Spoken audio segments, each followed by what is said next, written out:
Chapter 24. Your Heavenly Daddy. In the aftermath of coming out as gay in 2014, I wrote a list in my head of experiences I was unable to have before. Certain activities that, regardless of desire, felt important to embrace. I had a burgeoning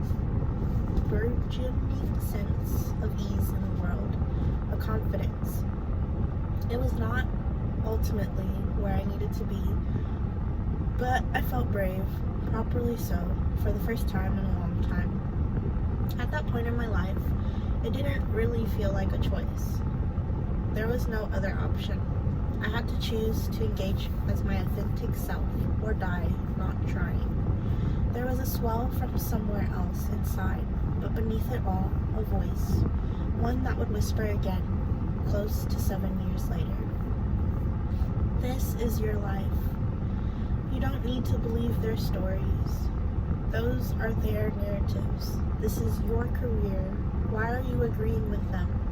Trusting them? They aren't the right ones. They, in fact, are wrong. You don't believe them. This isn't a dress rehearsal. This is your life. Not long before my heart was shredded by Ryan, I saw the superb, painful, and infuriating documentary, God Loves Uganda, a film by the astounding Roger Ross Williams. The doc examined the role of American evangelicalism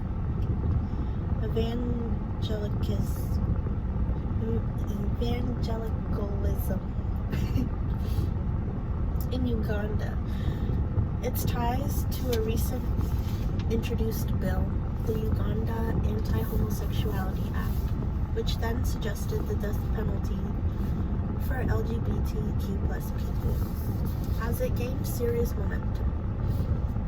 It follows missionaries, evangelical leaders, and the LGBTQ+ people of Uganda who fight for their right to exist. These activists were standing up against vicious oppression, rhetoric, and ideas originally introduced and continuously perpetuated by the West. Concealed in good deeds, American missionaries created infrastructure for access to indoctrinate the populace, which fueled anti-LGBTQ+ violence and hate. These activists should not have to be doing this work, but the reality is that they have no other option. They can't rest. They face extreme and brutal consequences, in large part because of the exploitation of American evangelical anti-LGBTQ+ religious and social doctrine. It is true for those who are the most vulnerable in the States as well.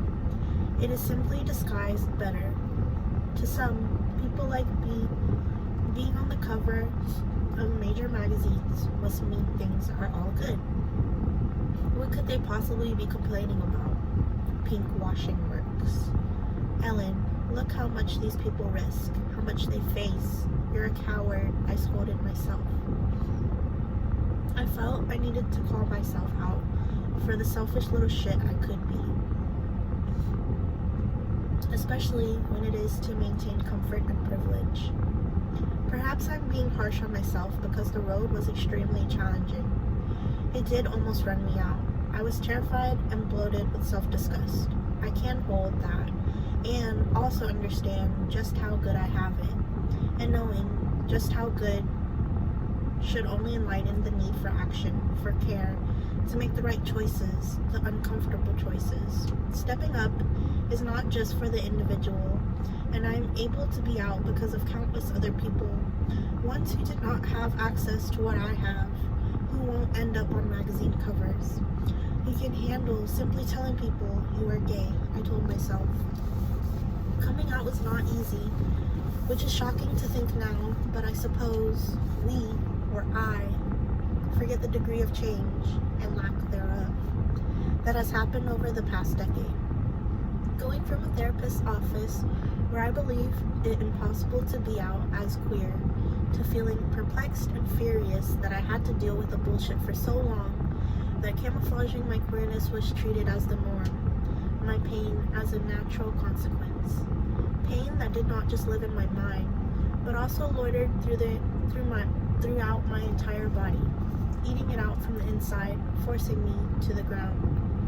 I've made a habit of requiring a hefty push to the edge, almost over, in order to finally address feelings, and not just that, but also to simply acknowledge there are any.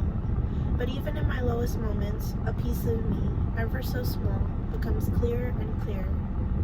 An opening, fragile and elusive. Instantly, it comes flooding in. It's fleeting. Seize it.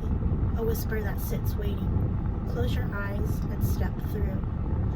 After I came out, shockingly enough, the world did not end and my life improved. And now I had that as a reference in my chest pocket. If you can do that, you have nothing to be afraid of, I muttered to myself. Once while driving north on the 101 to break up with someone, I listened to my coming out speech, trying not to shit blood. A reminder, if you can do that, you have nothing to be afraid of. Embarrassing, but effective. This time of first and newfound boldness was also, unsurprisingly perhaps, the most promiscuous period of my life. I had never had a one-night stand. I had barely even slept with people casually. I had never had a blind date or an out date. I wanted those things, those adventures, even if they were awkward and messy, or ill-advised, or out of my league. All of a sudden, I could magically talk to women. I could flirt. A new self-assurance that I'd been aiming toward, hoping for. I was direct, not concerned with the potential rejection. If I felt timid or hesitant, I simply pushed myself to continue. Just keep talking, half smile, acute silence. My first one-night stand has, to this day, been my only one-night stand.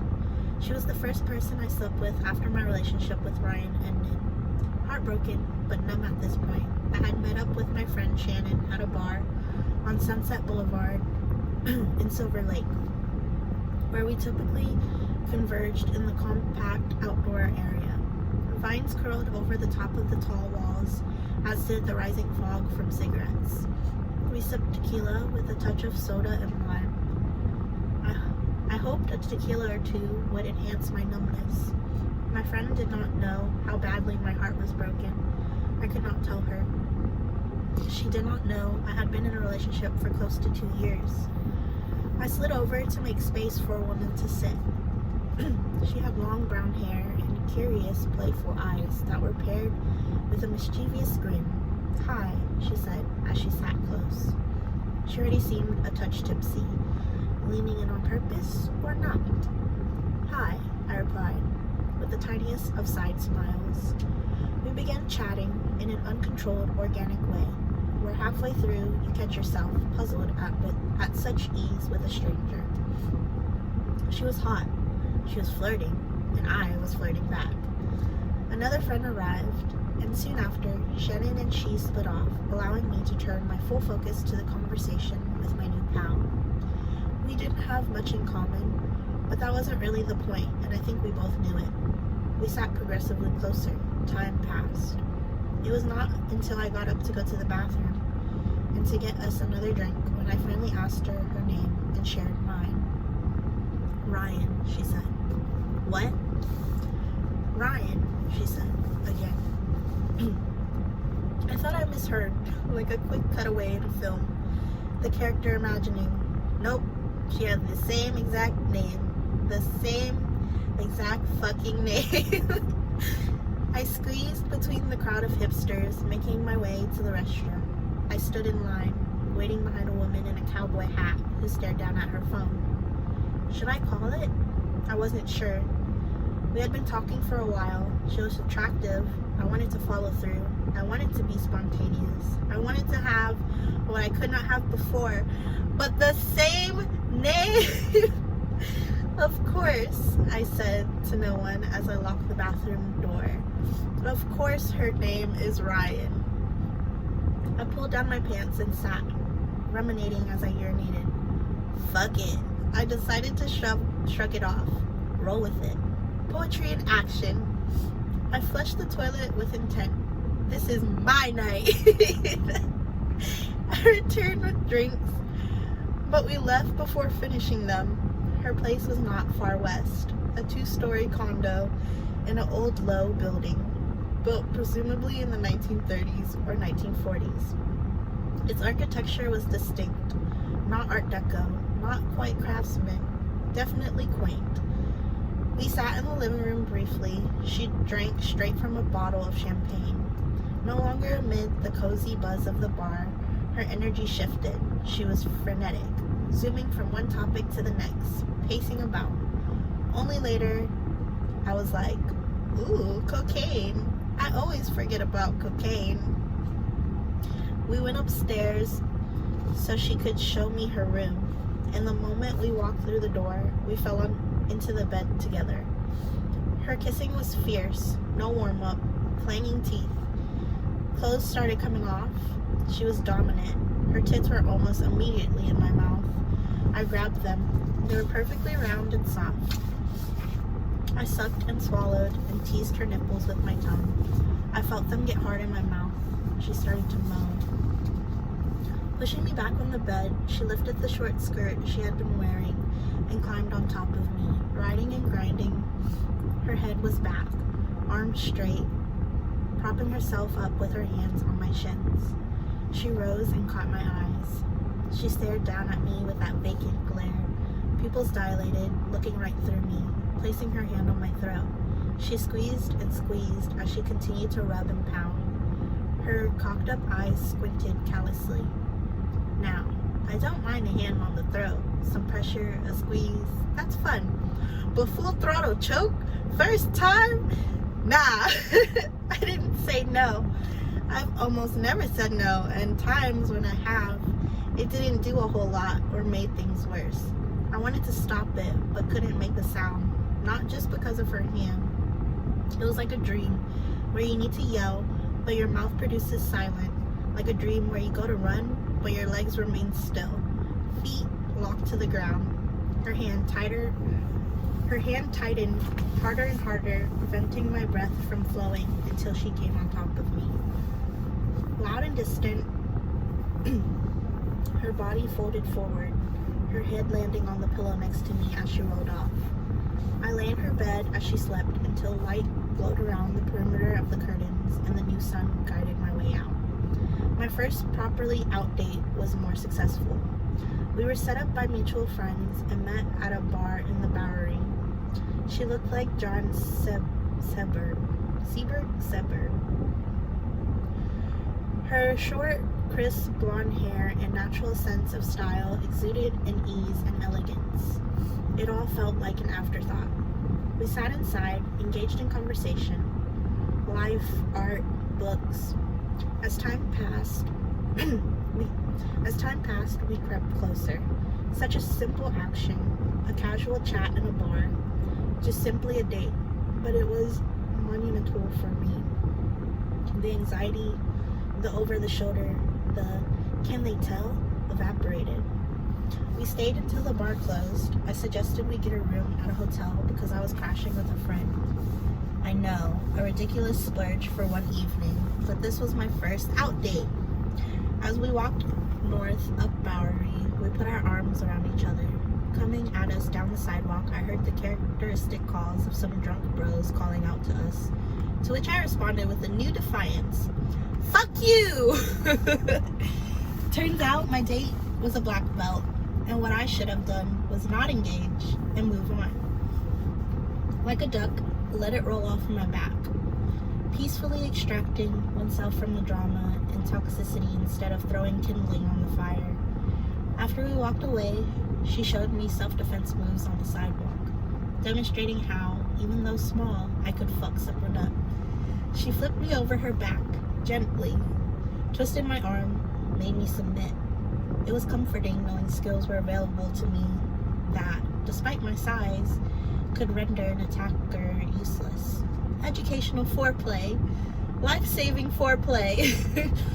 We checked into the Bowery Hotel. It was also different from being with Ryan. It was thrilling, in fact. A scene in a movie I never thought could play out in real life.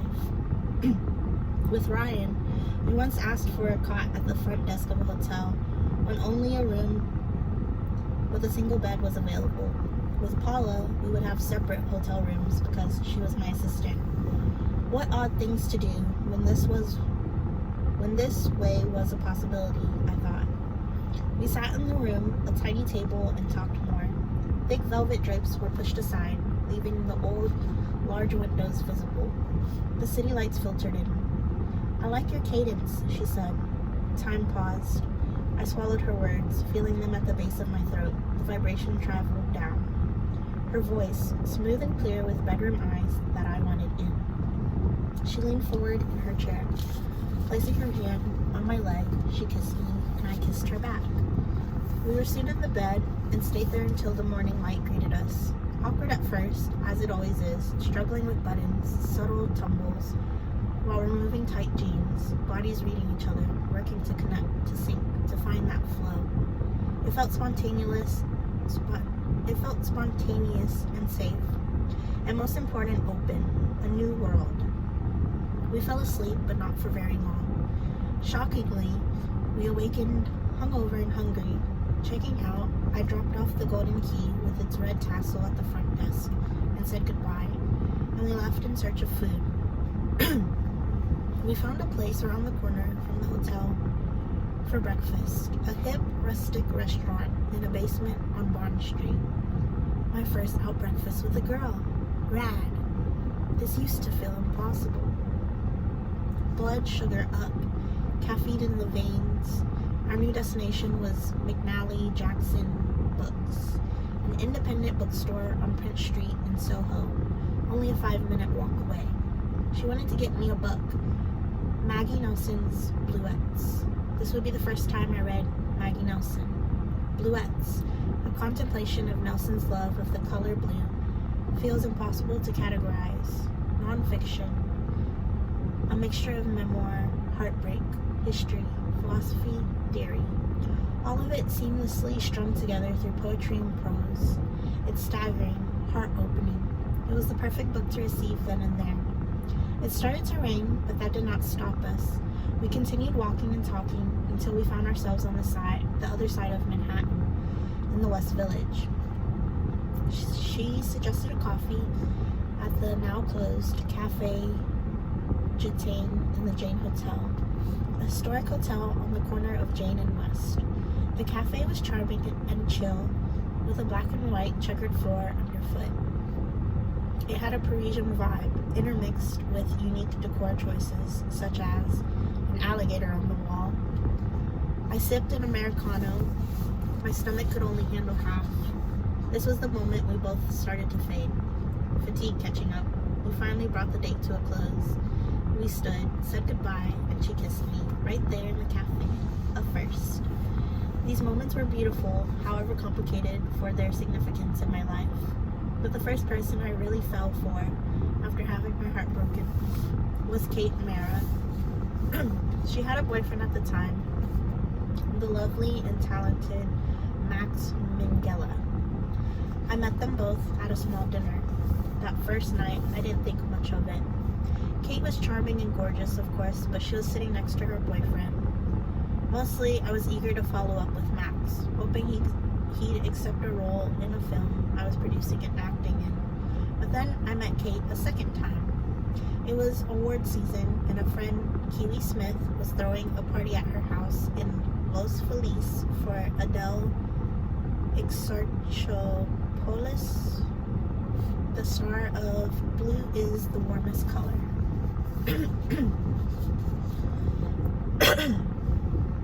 This is something people do during award season. They have parties for people in films, inviting members of the Academy, hoping the support will lead to votes. These were the kinds of things I went to every night in dresses and heels and makeup, where older men sat too close and were too drunk and said through beating sweat, "Your dreams are coming true." This party for Adele Exarchopoulos wasn't like that though. It was genuine and sincere, like Kiwi. It was to celebrate an actor laughter, an unforgettable performance, to welcome her in a time that must have been overwhelming. In a city that will suck you dry, it was alcove, not a trap. It was an alcove, not a trap.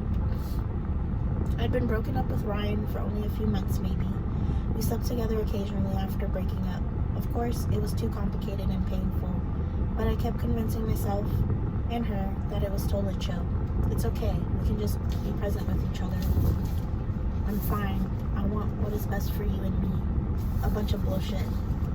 I was a complete mess until it stopped. We hadn't talked in a while. I missed her, something awful. Her smell. That mix of sweat and sunscreen. Her smile. The way she moved her hands. How they danced with her thoughts. Her brain. Her laugh. Her elusiveness. Her eyebrows. Her work ethic. Her curiosities. Her lips. Her sounds. Her art. Her neck. How it stretched. Her nerdiness. Her wonder. Her eyes. The way she looked at me. I missed every single damn thing, and I couldn't stop. It wouldn't stop. I was desperate to forget. Above all, I want to stop missing you, writes Maggie Nelson in Bluettes. I, too, wanted to. Eternal sunshine of the spotless mind, that shit right out of me. I arrived at Kiwi's, walked through her entryway with its high ceilings, an impressive staircase, her smaller, Gothic-esque dining room, and her narrow, bright, and beautifully designed kitchen into the backyard.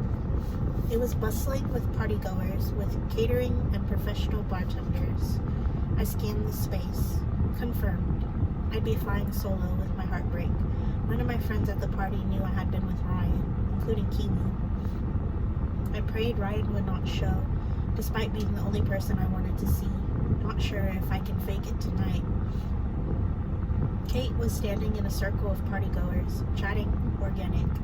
She held a glass of red wine in her right hand. Her profile got me that jaw, welcoming me warmly with a look in her eye I didn't remember from the dinner before. She invited me in. She seemed looser, but not because of the alcohol. Her wine moved about her glass as she spoke, and I wondered if you could consider the liquid's movement inertia. I reminded myself that she had a boyfriend when she started flirting with me. I thought it was a joke. Regardless of the boyfriend, I could never imagine Kate Mara would want me. We bantered back and forth, overtly flirtatious. I kept looking over my shoulder at Max, who was close by. Oh, he doesn't care, Kate said, noticing. Well, come over then, and I'll make you a tofu scramble in the morning. Now only half joking. She laughed, and I could make her laugh.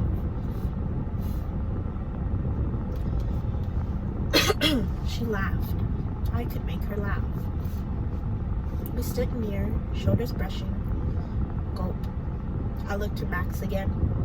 Our conversations naturally came to a close. The flow and movement of the guests created a shift in migratory patterns. I found myself on the other end of the yard, having a cigarette on a long wooden bench, making basic chit-chat with people I had never met. High from the flirtation, but assuming it was nothing, back to boring small talk. During a moment of pause, completing the last couple puffs, the cigarette having burned to its logo, a man approached. He looked familiar. "Hi," the man said enthusiastically, while he sat down next to me without asking. "You're one of Ryan's best friends, right? I'm Matt." I looked at him puzzled. He looked back with a big, annoying, goofy smile, and then it clicked. Something in me sunk. I just knew. "Oh, are you two?" I said, gesturing with my hand, implying together. "Yeah, oh, she didn't mention?" Fist to the gut. Ears, ring, heart, stop, now, breath. "Oh, I didn't know. How long have you..." Same hand gesture. 1 month. I'm in love with her. She's in love with me. His body bounced on the bench. "Have you ever been in love?" I looked to the ground. The world moved away like a cable. Who the fuck asked that? He kept speaking. He sounded like the adults in Peanuts. I tried not to cry, to offer a smile, not too much though, and periodically I gave a tiny nod. Where is she? She coming tonight? I asked without looking. Nah, she was exhausted from meetings all day. She's on her way to my place now. Fist to the gut. Ears ring. Heart stop. Now. Breath. Sorry, I have to go to the bathroom. Nice to meet you. I'm sure I'll see you around. I left him there, baking in his euphoria, as vivid and vibrant as his tie-dye hoodie. Panic swelling, vision blurred, no one at the party to turn to, I ran into the small half bath on the main floor. I sat on the toilet and immediately started shitting. I felt it in every part of my body. The grief, the shame. Dirt swept under the rug, left behind, but not fully disposed of. I stared at myself in the mirror, never helpful, and then I left the party. I was sober, I had driven, my hands floated, separate from the rest, odd little aliens on the wheel. I shouted out. Now I'd leave, just float above. When home, I put on Leonard Cohen. I put on a Leonard Cohen record, not helpful, and smoked up the chimney, properly harmful. Why, when hurting, do we want to perpetuate the pain? Self-punishment. Managing to hydrate at least. I went to the kitchen for water. My phone dinged. An email from Kate. Wow, thank you for such a romantic goodbye. I chuckled. A smile stayed on my face longer than was appropriate. I clicked reply. It was too painful to say goodbye. Head on the pillow, I thought of him going home to her. I thought of her waiting for him.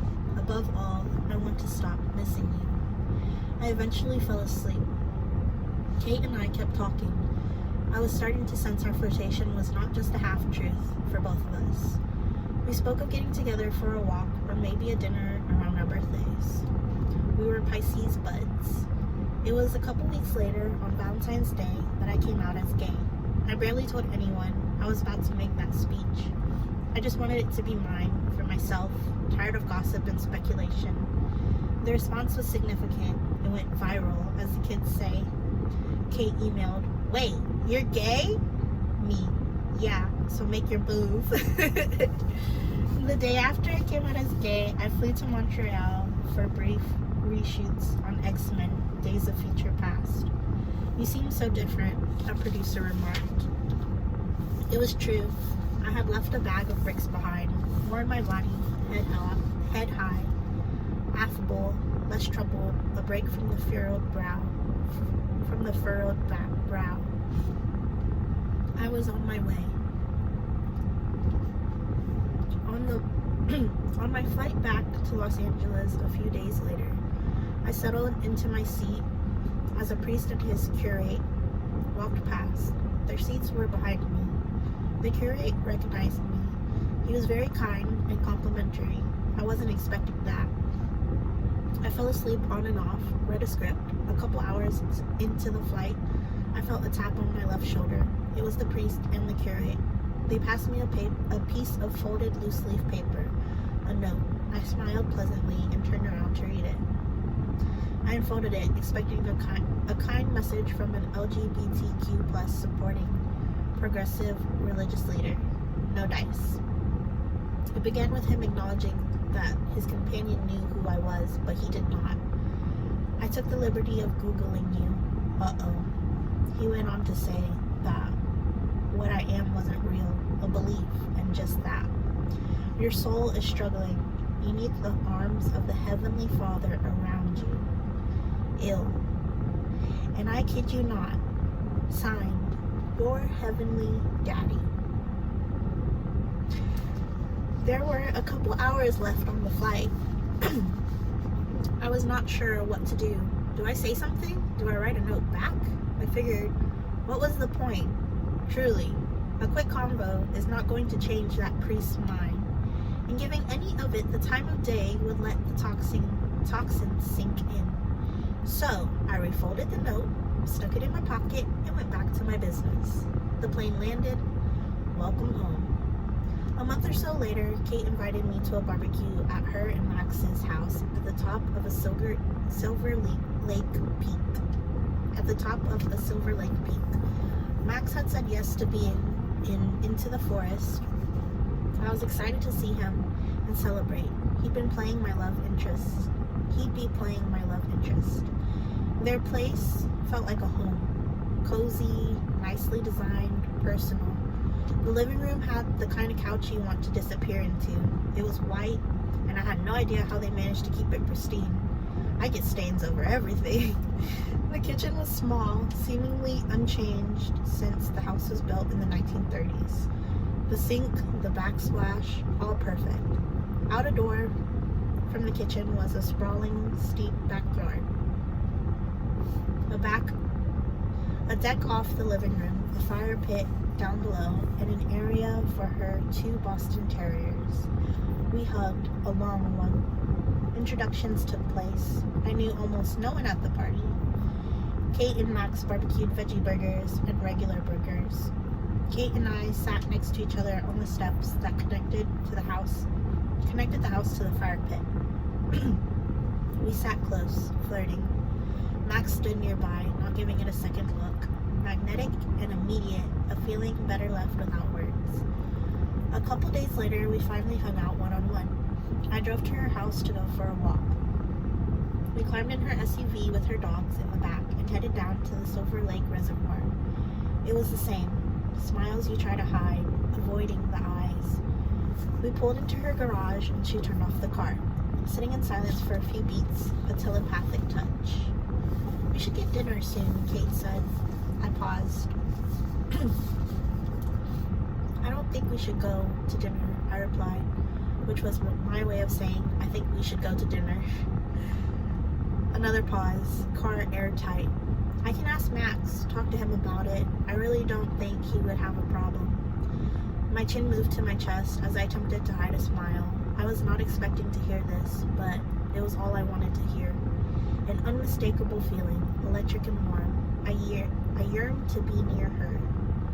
"Well, if Max is fine with it, then fuck yeah," I said. He was, totally fine with it, supportive of Kate exploring her connection with me. So we planned a date for the following week, a dinner in West Hollywood. Kate came to my house first. When I opened the door, she had that look, that smile, a glare that is simultaneously sweet and assertive. Our lips met for the first time. A shiver, my knees were ready to snap. Our tongues spiraled as we swayed toward the couch. Kate pulled away. "Not yet, let's go have dinner first," she said. We headed up Laurel over Mulholland, down toward West Hollywood. The Uber took a right at the corner where Ryan's poster had stared at me for the first time. Having been distracted during Kate's initial arrival, I could fully see her now. Street lights shining in, the yellows and reds, a glow around her. Incandescent. Her dirty blonde hair sparkled subtly in the passing beams.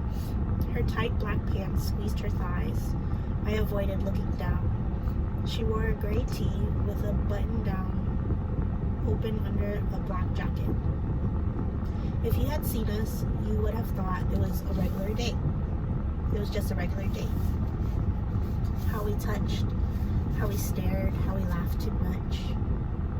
Salads and french fries and tequila and wine. She had such a presence. Assertive posture, just a wink made the room disappear. That night, the paparazzi took photos of us while we were getting in an Uber to return to my place. It was as if I were in another dimension. All the anxiety of being caught was no longer. When we got back, we immediately went to my bedroom. Kate lay on her back, removing her clothes, while I stood at the base of the bed removing mine. I moved to crawl on top of her. Our mouths fused, our bodies meeting for the first time. Kissing her neck, I placed my hand on her inner thigh, slowly moving my fingers up. It was a successful first date, so they continued. We'd hang with mutual friends or go to a party, and people assumed we were together. There was no shame or hiding, just unabashed attraction. I knew quickly it wasn't just lust, chemicals bouncing around. There was deep care. Still is. We love each other. After our first couple of dates, I knew I was falling. I could not stop thinking about her. The flash of a memory that catches, making you laugh out of nowhere in your car on the way to a meeting.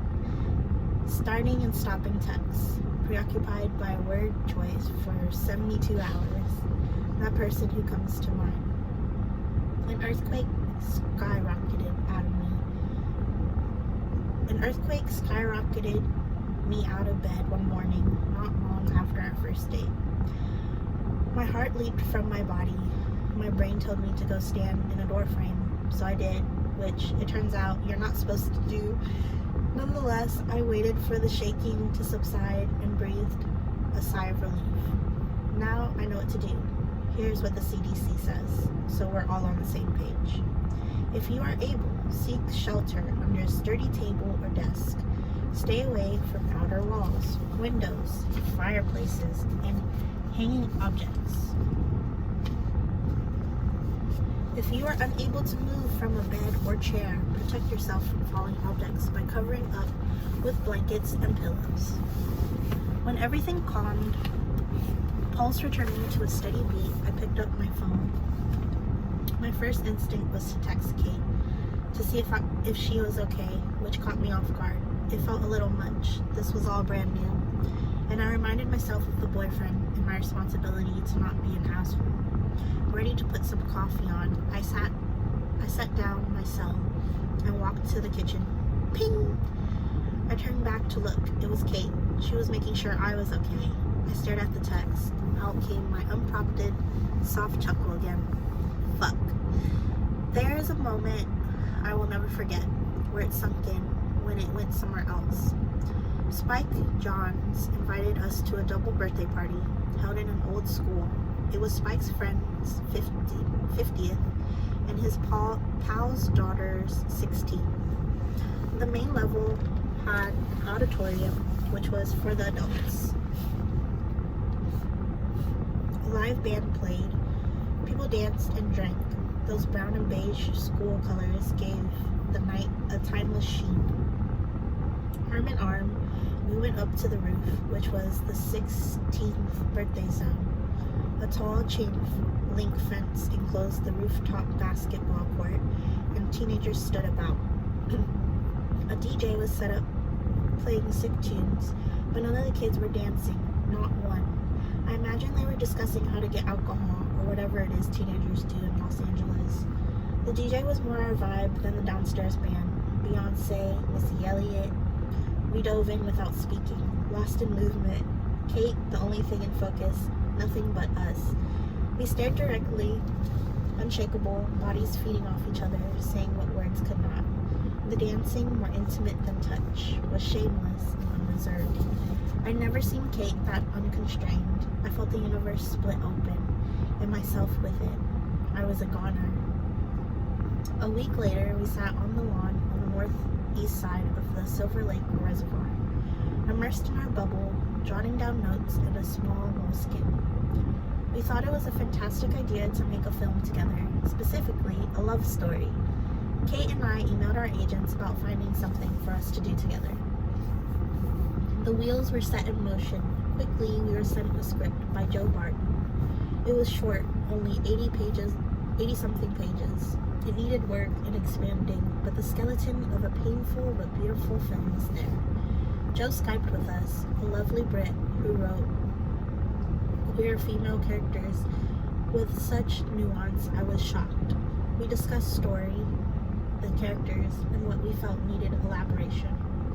I wrote that script so long ago. Give me a month and I will come back with a new draft, Joe said. And he did, taking the script to a whole new level, and the project started to develop. Time away from Kate started to hurt.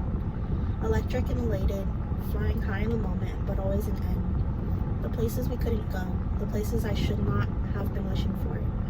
Friends would encourage me to step back, rightfully so. Again, someone is unavailable.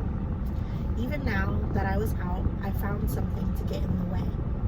You remind me of my friends who only date married men, a friend said to me, chasing the high, coming down, searching for it again. Later, the same friend saw us as a duo in the flesh, and we got it. It got it, which was validating and annoying. The love was tangible. We glowed together. But Max, a truly delightful human, he has been nothing but wonderful to me. Kate loved him. How could she not? But whatever was happening between us was finding new language. It seeped through the cracks. Well, I was letting it. I shouldn't have. I was the one entering a situation involving a serious relationship. The first time I was struck with a pain too sharp was when Kate and I were supposed to have time in New York City together. The schedules were altered and Max came with her. I'd been anticipating a delightful romantic couple of days in NYC. It hurt. It really hurt. But again, I took it as being on me, the side piece. I was there doing press for X-Men, Days of Future Past, a film where I spent almost all of it sitting behind Hugh Jackman, an unconscious Wolverine, with my hands held on either side of his head, hovering by his temples. A lovely place to be every day. Hugh Jackman is so fucking nice, it is annoying. One of the kindest people I've ever worked with. Literally never have I seen him in a bad mood. But after this news from Kate, I was in a pretty bad mood. When I saw paparazzi photos of them walking around the city, I was in a worse mood. And when I thought of them fucking, well, I was doing an interview with Josh Horowitz when a fan question from someone named Kate asked what I thought about bananas. It referenced an inside joke we had together. Kate was friends with Josh and thought this would be funny. It took a second and then I got it. It wasn't comical to me. I was in pain, missing her. I was angry, pissed. It felt manipulative. This was a pattern I was familiar with, that I perpetuated and shamed myself for. I found myself blaming her. If she couldn't be with me, she managed to find another way to enter my field, my mind.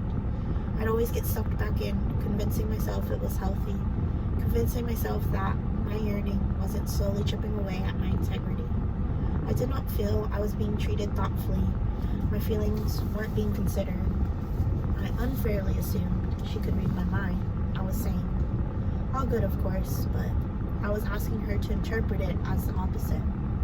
I probably should have bounced at this point for many reasons, mostly to be a good person and respect the relationship, but I was not feeling like a very good person, more like a selfish person who wanted someone. But a genuine connection like the one we had is rare and difficult to walk away from. I sat in my hotel room at the Bowery, smoking a cigarette on the balcony. Kate and I had been in this room before. I couldn't help the flashes of her lifting me naked onto the desk, fucking me while she watched my ass in the mirror. Everything with Kate was becoming more complicated, more loaded. I was feeling let down. Perhaps the excitement no longer outweighed the challenges. It was my choice to enter the situation, my decision to not take care of my heart, but to remain ignoring the fissure as it grew.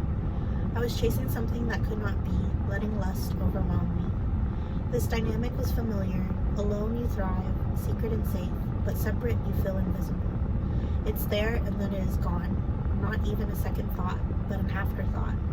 I was projecting this onto her, a pattern and a narrative that would take me time to shake. Please love me. Kate sensed my pain, the heartache. The last thing she wanted to do was hurt me. Kate was away working, but made time to talk. I told her about the agony I felt in New York. I was missing you so much, beyond excited to see you, and then I couldn't. I didn't get to see you, and I barely heard from you, and then you do that? I said in reference to the interview. It made me feel like shit. I get it, I'm so sorry. I just thought it would be funny. She paused, a moment of still on the screen. I miss you too. It hurt not to see you too.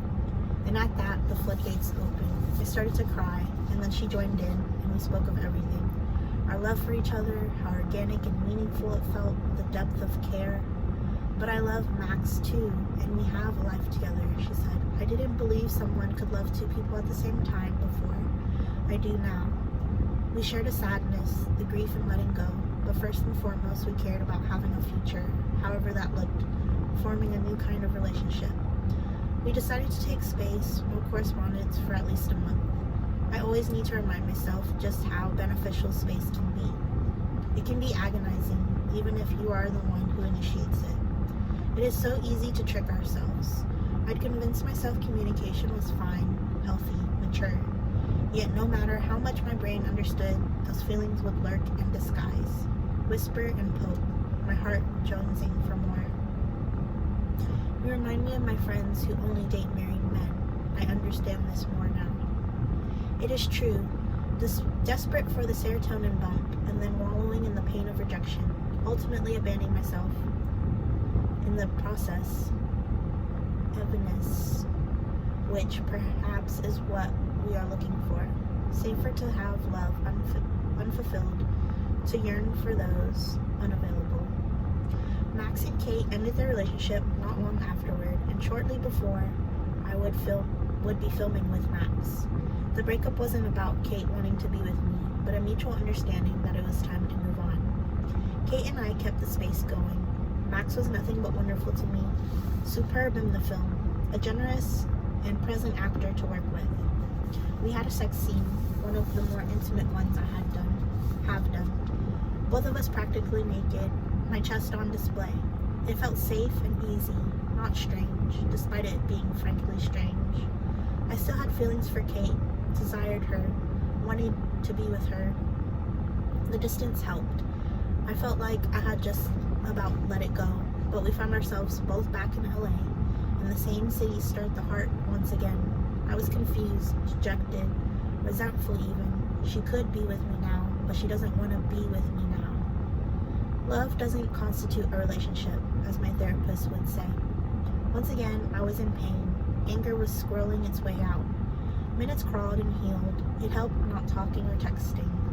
I slowly started to unhook, to reflect, to be accountable. My fixation removed, I was able to date properly, to meet women who were available and out.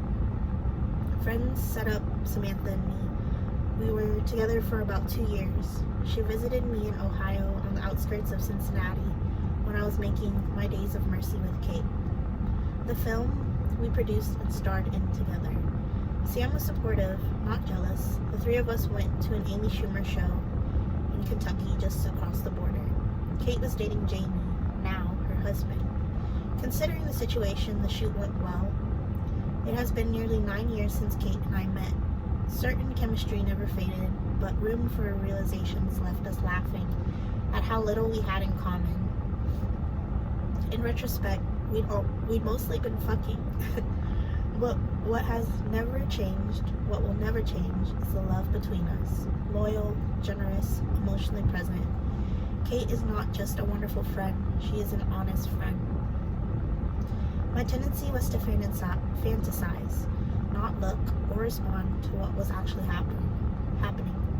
I did not listen. And to put it bluntly, I was codependent. Only now am I finally moving away from that. Better boundaries, less fearful, more open-hearted, stronger, with a burgeoning confidence I did not possess before. Reminders and lessons emerge from our most painful moments, ones I'm sure I will forget and have to remember again. But I would rather remember. I'd rather the hurt than not. At least I got to love you. At least I felt your love for me. Maggie Nelson.